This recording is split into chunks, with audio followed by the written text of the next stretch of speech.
BJP. സംസ്ഥാന അധ്യക്ഷൻ Rajeev ചന്ദ്രശേഖറിനെതിരെ reporter TV. നൽകിയ വ്യാജ വാർത്തകളിൽ മാനനഷ്ടമായി 100 കോടി രൂപ ആവശ്യപ്പെട്ട് പാർട്ടിയുടെ വക്കീൽ നോട്ടീസ്. 7 ദിവസത്തിനകം വ്യാജ വാർത്തകൾ പിൻവലിച്ച് നിരുപാധികം മാപ്പ് പറയണം. ചെക്ക് കേസുകളിലും മാംഗോ ഫോൺ തട്ടിപ്പിലും മുട്ടിൽ മരംമുറി കേസിലും പ്രതികളായ അഗസ്റ്റിൻ സഹോദരന്മാർ ചാനൽ നടത്തിപ്പിലും നിയമവിരുദ്ധമായ മാർഗങ്ങൾ സ്വീകരിച്ചിട്ടുണ്ട് എന്നാണ് പൊതുവിലുള്ള ആക്ഷേപം.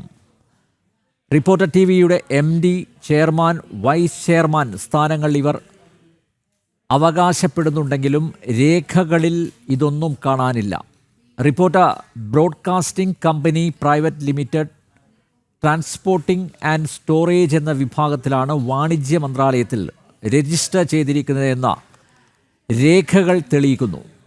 അങ്ങനെയാണെങ്കിൽ ചാനൽ നടത്താനുള്ള ലൈസൻസ് ഈ സ്ഥാപനത്തിനുണ്ടോ എന്ന് പരിശോധിക്കപ്പെടേണ്ടതല്ലേ? ഒട്ടേറെ തട്ടിപ്പ് കേസുകളിൽ പ്രതികളായിട്ടുള്ള ക്രിമിനലുകൾ ഒരു വാർത്താ ചാനലിൻ്റെ മറവിൽ വൻ സാമ്പത്തിക ഇടപാടുകളിലാണ് ഏർപ്പെട്ടിരിക്കുന്നത്. ഇവർ ആരുടെ ബിനാമികളാണ്?